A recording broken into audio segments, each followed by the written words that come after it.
मित्रों नमस्कार। आज हमारी इच्छा हुई कि हम कुरुक्षेत्र में श्री धर्मपाल शास्त्री जी के पास आएं और उनका एक बहुत ही महत्वपूर्ण कार्य है गणना के ऊपर जो उन्होंने कार्य किया है कि किस तरह से संख्याओं से जुड़ी हुई हमारे यहाँ पर समस्त तरह की जानकारियाँ हैं, उनका संग्रह उन्होंने किया है। पर उस संग्रह से पहले उन्होंने कुछ बातें की अपने गुरुदेव के विषय में। गुरुदेव यानी कि स्वामी बालकृष्ण भारद्वाज जी, और इनकी आपने एक जीवनी भी तैयार की है। तो श्री बालकृष्ण भारद्वाज जी अपने आप में वैराग्य और ज्ञान की विलक्षण विभूति, मुझे आज पहली दफ़े उनके बारे में पता चला, पर उनके अनेकों ऐसे विद्वान शिष्य हैं जो उनकी परंपरा को धारण किए हुए हैं।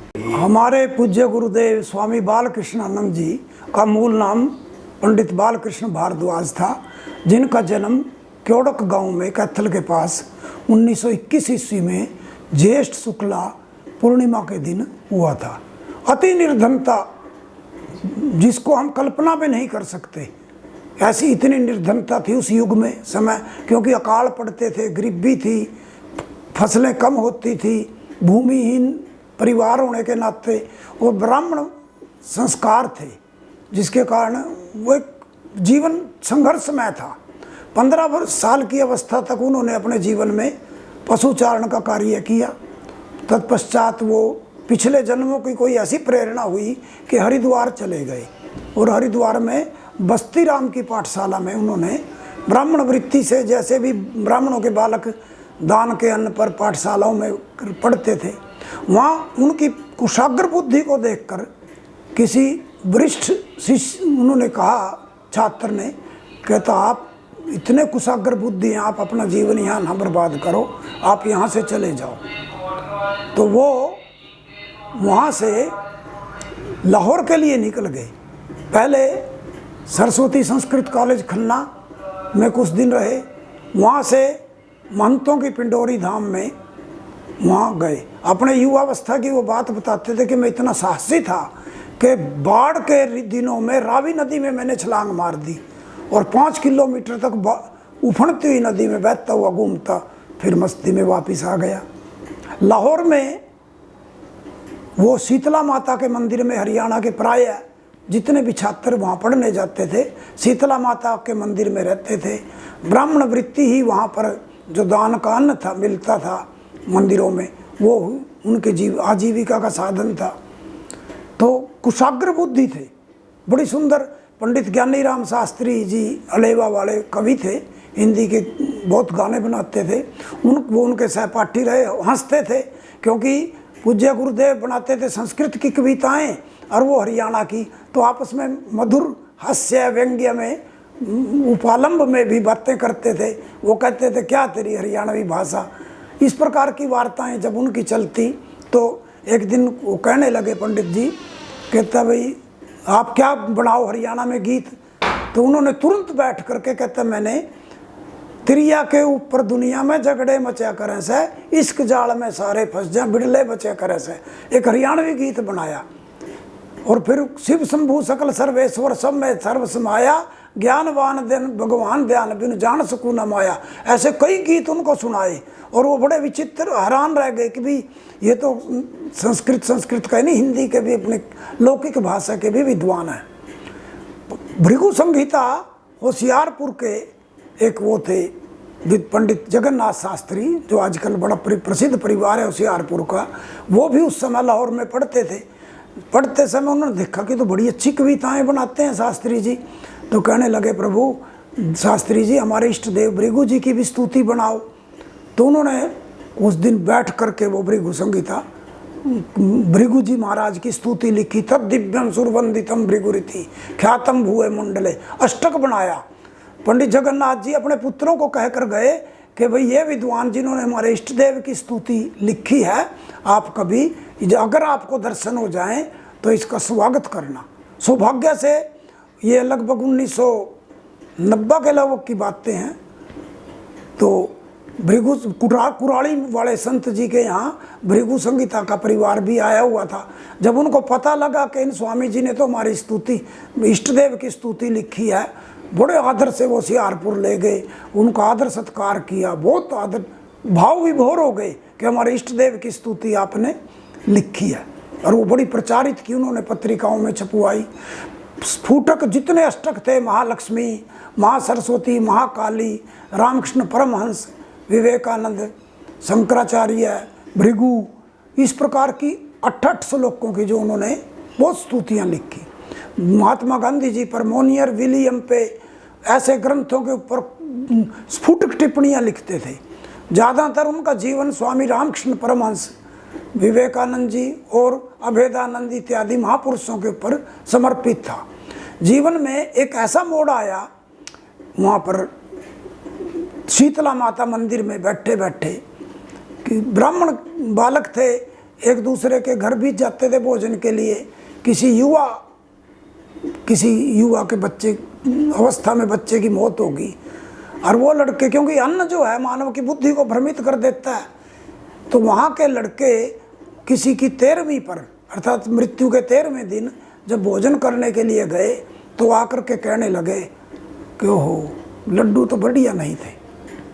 तो पंडित बालकृष्ण भारद्वाज के हृदय को ऐसी चोट लगी, अरे उनका जवान बच्चा मरा हुआ है और ये कहते हैं कि भी लड्डू अच्छे नहीं थे, धिक्कार है कहता है ऐसी ब्राह्मण वृत्ति को और जीवन को। उसी दिन शीतला माता मंदिर लाहौर में बैठे बैठे ये शपथ ले ली कि आज के बाद मैं किसी का अन्न नहीं खाऊंगा, जब तक जीवित रहे।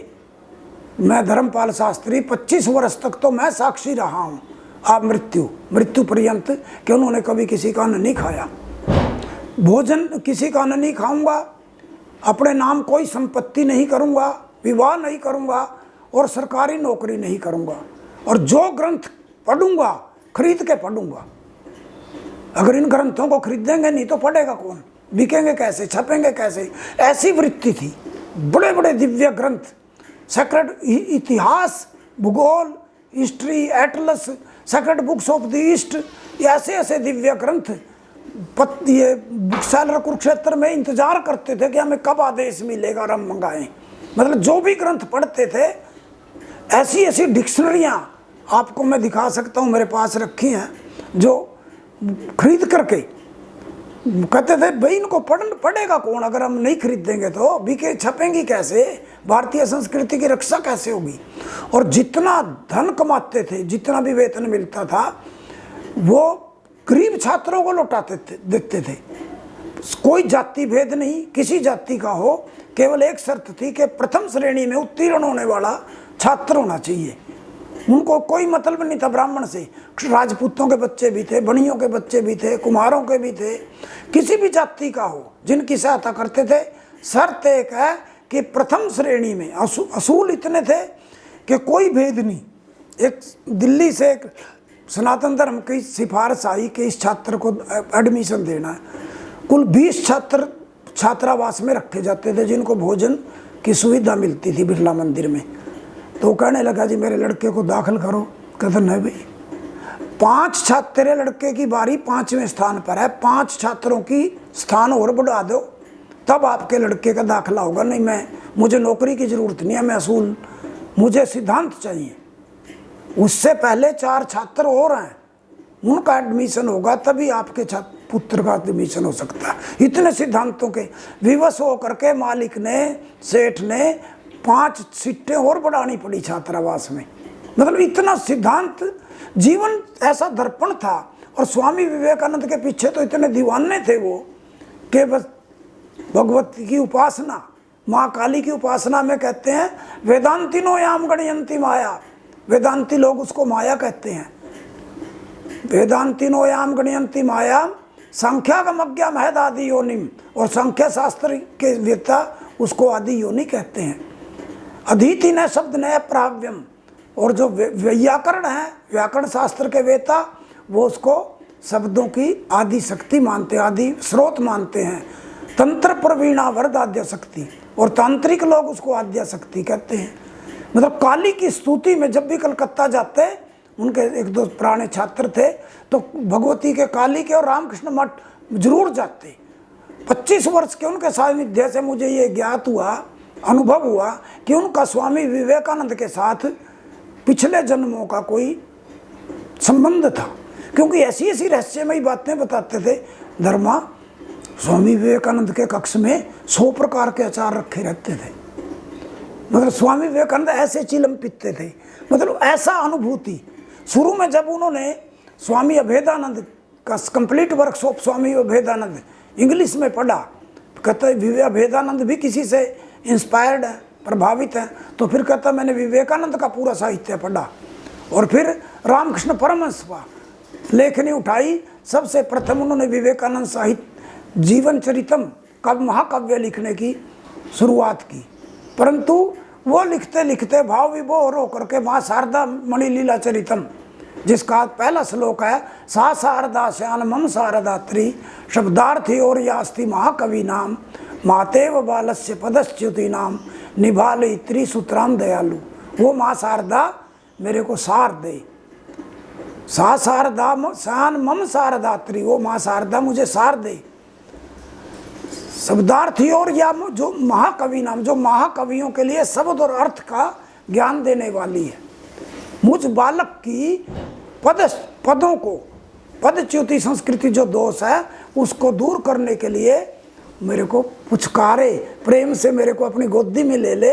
तो जिस प्रकार माता अपने बच्चे को, छोटे बच्चे को चलना सिखाती है, उसके पाँव डगमगा ना जाएं, इसी प्रकार माँ सरस्वती वो शारदा माता और रामकृष्ण परमहंस जी की सहधर्मिणी मुझे ऐसा ज्ञान दे। ये उनका प्रथम श्लोक है शारदा मणि लीला चरितम का, जो 1993 में छपवाई थी, प्रकाशित की गई थी। फिर रामकृष्ण परमहंस दिव्य चरितम नाम से महाकाव्य की रचना की, 36 छंदों का प्रयोग किया उसमें। और उसके पश्चात फिर स्वामी विवेकानंद जी का जो जीवन चरित्र वो अधूरा, बहुत सुंदर, उसमें कलकत्ता नगरी की जब उपास उन्होंने वो की वर्णन किया, कई बार सुनाते थे, अरे कि सुनो पुरत्र साराजती कालिकत्ता या स्वप्रभाव भूवि सम्य शून्य रत्नाकरेण अखिल रत्न सारो भुजाग्र भागे मणिराहितो। कहता बंगाल नाम का एक ऐसा सुंदर प्रांत है, और उस प्रांत में कलकत्ता नाम की एक नगरी है।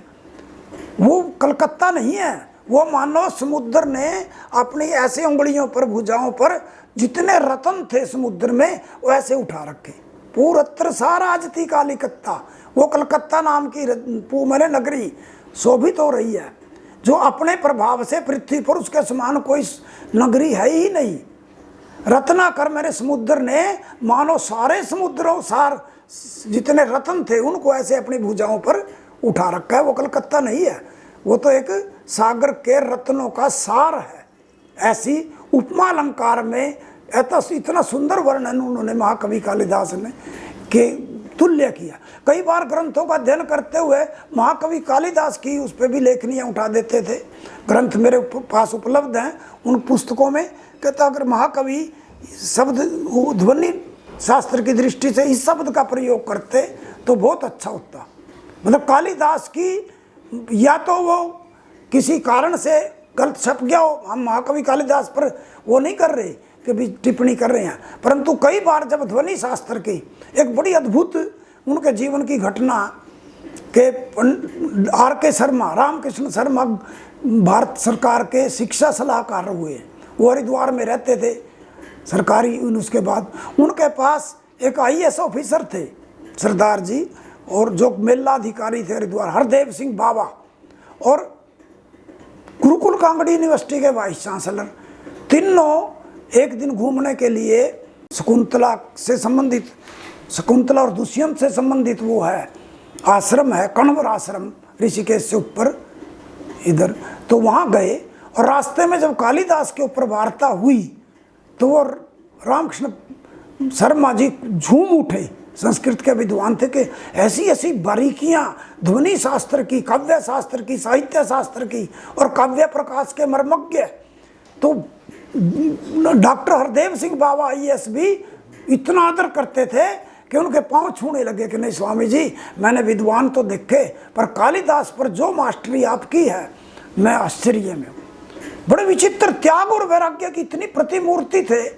एक बार जो स्वामी काका जी थे, स्वामी नारायण संप्रदाय, जो कितना बड़ा विश्व का मानना हुआ संप्रदाय, वो कुरुक्षेत्र आए, उन्होंने बहुत बड़ा विशाल भंडारा किया और किसी ने कह दिया कि ये जो प्रिंसिपल स्वामी हैं सन्यासी हैं और ये बहुत विद्वान हैं, उन्होंने बुला करके बड़ा विदेशी मालाओं से स्वागत किया और ये कहा, स्वामी जी मुझे आप जैसे विद्वान की ज़रूरत है, यहाँ धन की कोई गिनती नहीं है, कारों की ये देखिए विदेशी कारें खड़ी हैं। तो कहने लगे, स्वामी जी मेरी तो एंगेजमेंट जो है स्वामी विवेकानंद के साथ हो गई और मैं एक समय 2 फुलके खाता हूँ, मेरी कोई इच्छा ही नहीं है, तो मैं आपकी सेवा नहीं कर सकता।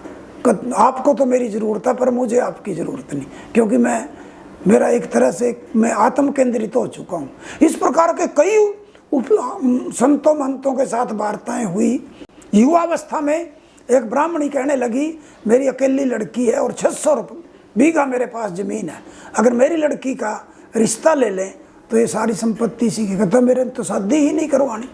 मतलब युवावस्था में वैराग्य, ये कोई बड़ी सामान्य बातें नहीं थी, बहुत एक विशेष महापुरुष के जीवन की ऐसी झलकियाँ हैं। और ऐसा लगता था, कई बार अपने मन की बातें कहते थे, जब तक एक वस्तु का उपभोग नहीं करते थे ना, खीर बनाते तो खीर ही खाते महीनों तक। कहता भाई मैंने गरीबी देखी है इसलिए मैं वो करूँगा, हलवा खाया तो हलवा, छात्र लिख के चले जाते थे बाहर कमरे पे, हलवा भवन खीर भवन, मजाक उड़ाते थे, गुरुजी क्या कर रहे, खीर हलवा, कड़ी बना रहे तो कड़ी, पकौड़ी चल रही तो पकौड़ी। मतलब कि कहता मैंने मनुष्य की सबसे बड़ी कमजोरी, वो मानवीय हृदय और संवेदनाओं का अध्ययन करते थे कि मानव की सबसे बड़ी कमजोरी भूख है, तो इसलिए वो सबसे पहले कहता मैं इन पे चोट करूँगा, मैंने और तो कुछ करना नहीं। जो कोई भी आता बड़े प्रेम से, मतलब एक ऐसा यज्ञ था उनका जीवन, खड़ा करके बहुत प्रसन्न होते थे, आइए आइए आइए आ जाओ। परंतु जो इच्छा से आता था ना उसको नहीं इंटरटेन करते थे, क्योंकि उसमें स्वार्थ की स्मेल पहले ही आ जाती थी। और जो अतिथि रूप में स्वाभाविक रूप से आया वो एक आश्चर्यमय जीवन था। और जितना धन था किसी को भी हंसते थे, किसी को उधारा देते थे, अखबार पे लिखते थे, मैं गुरु जी बस यही डरी है, अरे ले गया तो ले गया, और जो दे गया तो गरीब छात्रों के काम आ जाएगा, मैंने क्या करना। मतलब उनमें इतनी निष्प्रियता थी, त्याग था, वैराग्य था। वो 1986 में हरिद्वार चले गए थे, वो यहाँ काव्य साधना में बाधा थी कि ऊपरी चाहे अधिकता लोग आ जाते थे बिरला मंदिर में। 1986 में 85 में बिरला मंदिर छोड़ करके वो हरिद्वार में उत्कल आश्रम में उन्होंने अपना कक्ष बनाया, वहाँ रहने लग गए। मैं प्रति मास सप्ताह में एक बार या 15 दिन में एक बार अवश्य जाता उनके पास, 2-2, 3-3 दिन ठहरते, फिर उनकी सेवा का अवसर जो, क्योंकि वो स्वयं पाकी थे, वो उनको किसी की सेवा तो वो लेते नहीं थे। सारा दिन काव्य साधना में सभी ग्रंथों की वो उन्होंने रचना करनी, लिखना, त्याग। और निश्चित था, एक दिन का बड़ा आश्चर्य की बात है, भारत माता मंदिर के पास इलाहाबाद बैंक में, पता नहीं ओरिएंटल बैंक ऑफ कॉमर्स था, उसमें चला गया तो मैनेजर से उनको देख करके मैं बाहर खड़ा था, मैं गुरुदेव यूँ किस तरह से, कहता स्वामी जी आप एक ऐसे व्यक्ति हो जो पैसे निकलवाने आते हो बैंक से, और नहीं जितने साधु आते हैं बैंक में पैसा जमा कराने आते हैं, भिखारी जितने टाइप के हैं वो पैसा यहीं छोड़ के मर जाते हैं बैंकों में, निकलवाते नहीं। हरकत तो आप तो मस्त जीवन जी रहे अपना तो इस प्रकार की हास्य व्यंग्य विनोद किसी भी युवा को भी। कुरुक्षेत्र में एक बार एक संत लगे कहने, कहता रहे स्वामी जी आप इतने विद्वान हैं और आप तो किसी से भी बात कर लेते हो मिल करके। कहता मैं कैदी थोड़ी हूँ स्वामी जी, मैं तो सबसे प्रेम करता हूँ, सबका आदर करता हूँ, मतलब मेरा जीवन अपना अलग है। तो बड़ा मतलब चलते फिरते वेदांत थे, वेदांत शास्त्र की ऐसी सी घुंडियाँ निकाल बातें करते, सभी शास्त्रों पे ऐसा प्रतिदिन 5 से 7 घंटे स्वाध्याय करना ही करना। ऐसा कोई भी जितने भी ग्रंथ मेरे पास उपलब्ध है उनकी एक एक श्लोक पे एक एक पृष्ठ पे लेखनी लगी हुई है कि भाई यहाँ ये गलती है, यहाँ प्रेस में यहाँ गलती होगी, या ये प्रकरण है इस प्रकार। चाहे वो व्याकरण शास्त्र का ग्रंथ हो, चाहे वो महाभारत हो, रामायण हो, भागवत हो, और व्याकरण शास्त्र के लगे रहते थे सतत। जैसे मैंने आपको बताया था कि उन्होंने एक कविता बनाई थी उस समय लाहौर में, शिव शंकर शंभु सकलेश्वर सब में सर्व समाया, ज्ञानमान भगवान ध्यान बिन जान सकूं न माया, कारक करूं कर्म क्रिया कर्म कांड का करता, खगेश्वर खगाधीश ख खंड खलों का घरता, गायन गाता गणेश गिरीश गोपा गंगा मात भरता, घोर घटा घन घोर के घर घने घोष का घरता, काव्य कविता कवि को विद में कल्पित कर दी काया, ज्ञानमान भगवान ध्यान बिन।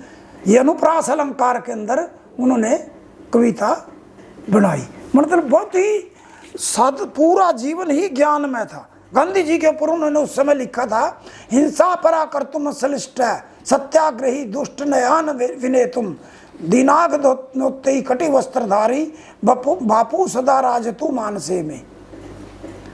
कई बार स्वामी विवेकानंद का एग्जाम्पल दे के कहते थे, example is better than precept, don't think I am boasting but I stand before you as a living example of ब्रह्मचर्य।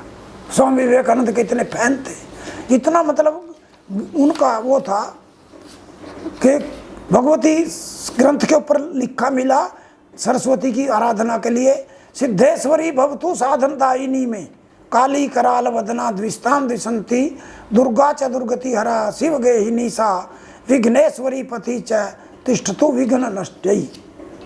शंकराचार्य के ऊपर तो उनका पूरा अष्टक है जो मैंने छोटे बच्चों को कंठस्थ करा रखा है। सबसे पहले उन्होंने लिखा, श्री शंकर शोधित मोक्ष मार्गम असभ्यम ध्वांत विदीर्णनेन उत्खात पाखंड निकात धर्मम ज्ञानाग्रगण्यम शीर्षा नमामि।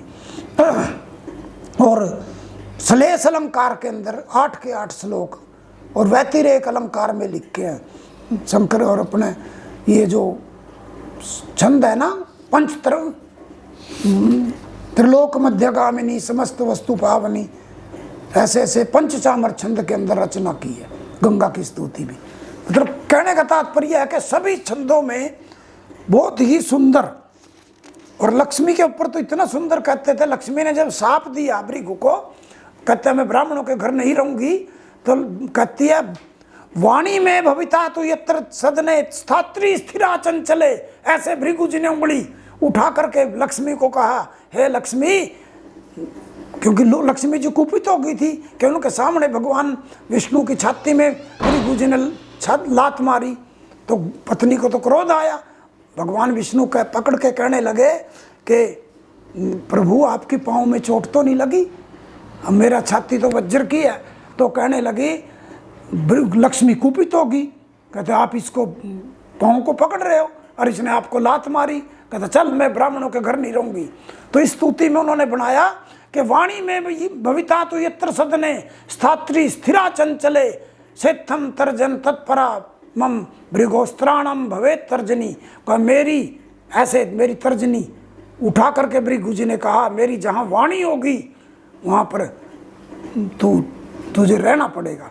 लक्ष्मी ने मतलब लक्ष्मी विवश होगी कि भृगु वंश में के जिन लोगों के पास भृगु संहिता नाम का ग्रंथ है उनके यहाँ लक्ष्मी का वास है, ऐसा कहा जाता है। ये इस प्रकार की परंपराओं पे बहुत विचित्र, मतलब उनकी ऐसी तार्किक, और कई बार तो बड़ा विचित्र कहते, वहाँ लाहौर के अंदर बताते थे कि भाई आशीर्वाद कैसे देखते थे ब्राह्मण। वारी पुत्रस्य पुत्रस्य वाहनम तस्य भोजनम तत्पिता तत्सुता तस्य पति रक्षतु है सदा। वारी पुत्र कौन है? कमल। और उसका पुत्र कौन? ब्रह्मा जी। और उसका वाहन कौन? हंस। और उसका भोजन क्या? मोती। उसका पिता कौन? समुद्र। उसकी पुत्री कौन? लक्ष्मी। उसका पति कौन? विष्णु। वो भगवान विष्णु तुम्हारी रक्षा करे। मतलब इस प्रकार एक कितनी छंदों में और विद्वत्तापूर्ण भाषा का जो श्लोक था प्राचीन काल का। परंपराओं पर बात करते हुए बड़ी विचित्र वो कहते थे कि एक बार 2 सन्यासी बातें कर रहे, कहता बहुत बचपन के साथी थे, मिले, कहता भाई आप कहाँ रहते हो? कहता मैं तो उस गांव में लग गया रहने। और आप को? मैंने तो अपना मठ बना लिया। परंपराओं का देखो कितना सुंदर ध्यान दिया रखता सन्यासी। उस समय त्याग में जीवन जीते थे।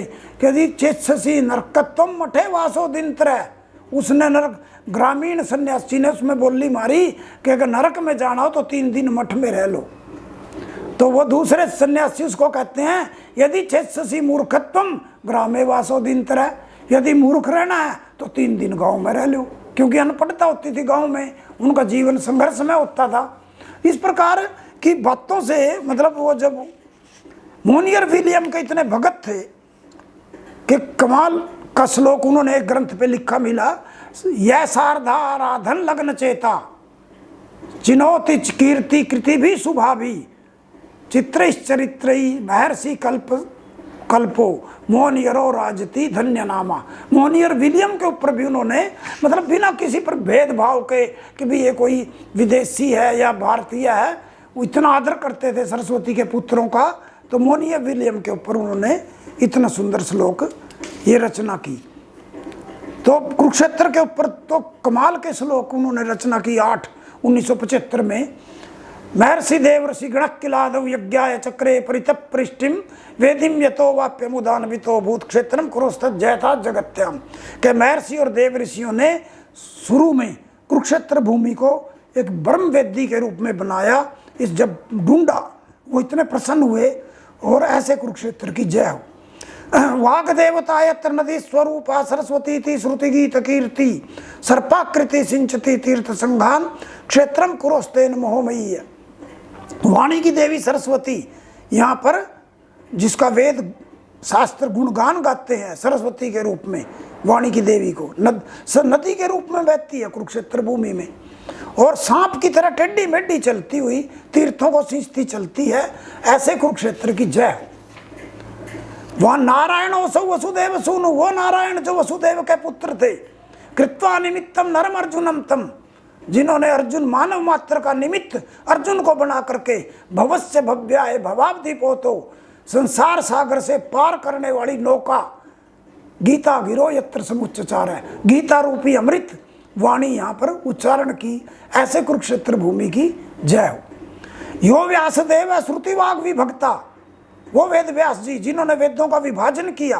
पहले वेद एक ही थे, फिर उसको त्रयी लग गए कहने। धर्मादि तत्व से परोधिवक्ता, जो धर्म के तत्व को के संपूर्ण अधिकारी थे। नामस्य वित्तम भुवने विधातुम गीता गिराम आदित्य लिलेखा, उनके हृदय में दयार्ता आई कि कुरुक्षेत्र का नाम कैसे प्रसिद्ध हो, इसलिए सबसे पहले गीता के आदि में धर्म क्षेत्रे कुरुक्षेत्रे इन 2 शब्दों को लिख दिया और पूरी सृष्टि में कुरुक्षेत्र को प्रसिद्ध कर दिया। तीर्थ गंगा सुतो ब्रह्म सुचि व्रतो असौ सिराग्र सय्याम सुखम सयाना, वो गंगा का पुत्र भीष्म जो पवित्र ब्रह्मचर्या व्रत से ओतप्रोत था, बाणों की सैया पर सुख से सो रहा।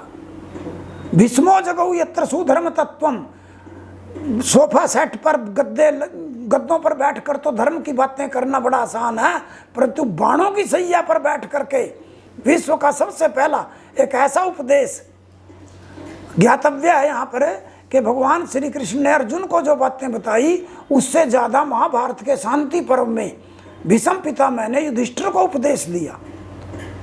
आचार शास्त्र का, व्यवहार शास्त्र का, राजनीति शास्त्र का लगभग 52-53 26 दिन और 26-27 रातें भीष्म पितामह बाणों की सैया पर रहे 53 दिन तक। तो इतने दिन प्रतिदिन युधिष्ठिर जाते और उनसे धर्म का उपदेश लेते थे, क्योंकि उस समय उनके शरीर से जो दुर्योधन का खाया हुआ दूषित अन्न था ना, वो रक्त के रूप में बाहर निकल चुका था। वो बिल्कुल निश्चल प्रेम और दया, आर्द्र, सहानुभूति, जितने भी हम शब्द कह सकते हैं, उनसे ओतप्रोत थे। और उन्होंने महाभारत के शांति पर्व जो है वो भीष्म पितामह को ही समर्पित है।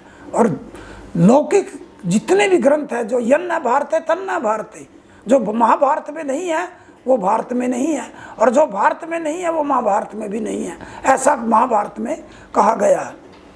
तीर्थांकिता यत्र समस्त भूमि मोह निधत्ते न कदापि पादम, जो ये भूमि है ना कुरुक्षेत्र की, ये तीर्थ पग पग पर यहाँ तीर्थ है। यहाँ मोह जो है एक दिन भी पाँव नहीं रख सकता। और कुष्टान मही पे कुरुराप मुक्तिम, राजा कुरु को यहाँ कहते हैं कुरु से मुक्ति मिली थी कुष्ठ रोग से। और हालाम न हाला रसिकसी सेवे, और जो हाला का रसिक शराबी बलराम था ना, उसने 18 दिन जब तक युद्ध हुआ तब तक सूरा का पान नहीं किया, ऐसा महाकवि कालिदास ने वर्णन किया। सत्य प्रियाणाम बलवत्तमानाम दिव्यास्त्र सबस्त्राति समायुतानाम। सत्य प्रिय कौन थे? पांडव। और बलवान अपने बल में घमंड में कौन? कौरव। दिव्यास्त्र शस्त्रों से युक्त जो युद्ध इस भूमि पर हुआ, ऐसे कुरुक्षेत्र की जय हो। और यहाँ पर धर्म का युद्ध हुआ। परात् परम यम परमार्थ विज्ञा सृष्टेर उपादानम निमित्तमाहु सहसारथिर यत्र बुभुव देव क्षेत्राय तस्मै नितराम नमो में। परात् परम, जो परात् पर तत्व को जानने वाले भगवान श्री कृष्ण, और जिन्होंने सृष्टि के, जो स्वयं सृष्टि के उपादान और निमित्त कारण थे, वो स्वयं जिस अर्जुन के सारथी बने, ऐसे कुरुक्षेत्र भूमि की जय हो। इन 8 श्लोकों में इतना सुंदर वर्णन पूज्य गुरुदेव ने किया है। रसिक भी थे, बातें करते थे हम मित्रों के साथ या कई बार। तो काव्य शास्त्र का जो विद्वान होता था वो इस प्रकार भट्टो जी दीक्षित पर काशीकार वामन जी के ऊपर बहुत लिखा। और ग्रंथों के बारे में तो ग्रंथा में शरणम संतु मध्य ग्रंथ साम्य हम ग्रंथा ज्ञान करा संतु ग्रंथा में मोक्षदायी न। इस प्रकार का मतलब ग्रंथों के प्रति तो उनका आकर्षण था। और गीता के विषय में तो वो इतने दीवाने थे कि बहुत पहले ही गीता के ऊपर तो जयंती वाचो भवबंधन छिदो हरि प्रगीता निगमांत निश्चुता। ऐसी दिव्य वाणी गीता की जय हो जो संसार के बंधनों को काटने वाली है। हरि प्रगीता भगवान विष्णु ने जिसको स्वयं गाया है, वेद शास्त्रों का जो निचोड़ है, सुज्ञान भक्ति और कर्म का संगम है, मनोहर भी है और सभी धर्मों का समन्वय भी है। कितना सुंदर श्लोक बनाया। जयंती वाचो भवबंधन छिदो हरि प्रगीता निगमांत निश्चुता सुसंगमा ज्ञान सुभक्ति कर्मणा मनोहरो धर्म विधाम समन्वय। ऐसे अद्भुत झूम उठते थे। मतलब महाकाव्य कवियों की जो परंपरा थी वो, और त्याग और वैराग्य से युक्त उस परंपरा के संवाहक थे पूज्य गुरुदेव। अंत में 31 मार्च 1998 को वो इस संसार की यात्रा इसी कक्ष में थे, लेट रहे थे। कहने लगे धर्मा कापी लिया, जल्दी लाओ। मैं कहा जी बोल लिख।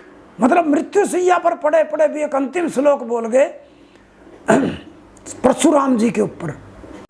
गंगा जी की स्तुति में लिखते समय यत्राभिषेक शुचि मानसानाम भीति प्रसंगो न पुनर्भवाम यत्पूत तरल पाथ तरलई तरंगीर अप्यायिता भारत भूमि रेस। सिद्धर्षि मोले कपिल से सापात भस्मत्व मापता सग्र प्रसूति यत्वारी संगात क्षत साप दोषा स्वर्गम प्रियाता धृत दिव्य देहा साजन्नु कन्या हरिपाद धारा संभो जटासु भ्रमी भी वहंती मातेव गंगा शरणागतम माम अंके निधाये सूत्राम पुनातु त्रिलोक मध्यगामिनी समस्त वस्तु पावनी त्रिनेत्र शिरसायिनी जटाटवी अवगाहिनी त्रिपाप पुंज भंजनी पवित्र वीची भंगिवी तरितनु पुनातु हरे पदाब निश्चुता। ये पंचचामर छंद में गंगा जी की स्तुति लिखी। इसका इतना सुंदर, तीनों लोकों में जाने वाली, समस्त वस्तुओं को पवित्र करने वाली, भगवान शंकर के शीर्ष पर रहने वाली, उसकी जटाओं में घूमने वाली, तीनों पापों का आदि दैविक आदि भौतिक और आध्यात्मिक पापों का नाश करने वाली, पवित्र तरंगों वाली, तीनों प्रकार के शरीर का मेरे आप कल्याण करें। आप तो भगवान शंकर के चरणों से निकली हैं। इस प्रकार की स्तुति उन्होंने की। और अंत में कहने लगे कि आप का लेखनी उठाओ और लिख। फिर परशुराम जी पर उन्होंने लिख बोला न्याय प्रियो न्याय विरोधी हंता। वो न्याय प्रिय थे और न्याय विरोधियों को मारने वाले थे। दरिद्र और दीन दुखियों के दुखों को हरने वाले थे भगवान परशुराम। दान व्रता कंपित शत्रु लोके 21 बार पृथ्वी को जीत करके 21 बार दान कर दी। हाँ जी। और शत्रु ऐसे कांपते थे, थर थर कांपते, ऐसे वंदेश चले वो भूवि जामदग्नि, वो जमदग्नि के पुत्र इस पृथ्वी पर वंदनीय है। ये उनके जीवन का अंतिम श्लोक था। उसके बाद तो फिर वो कभी बोले नहीं। फिर 31 मार्च 1998 को इस धरा से वो अपना प्रयाण कर गए। बड़े दयालु, ऐसे महापुरुष तो पृथ्वी पर विद्वान मिल जाएंगे पर त्यागी नहीं मिलेंगे। आचरण में और उसमें जो भी बातें बताते थे बहुत विचित्र, मतलब अति मानवीय है। ज्ञान पक्ष की बातें करते थे, ग्रंथों की बातें करते थे और भारतीय संस्कृति की बातें करते थे। उनका जीवन इतना सहज और सुंदर था, दया की प्रतिमूर्ति थे।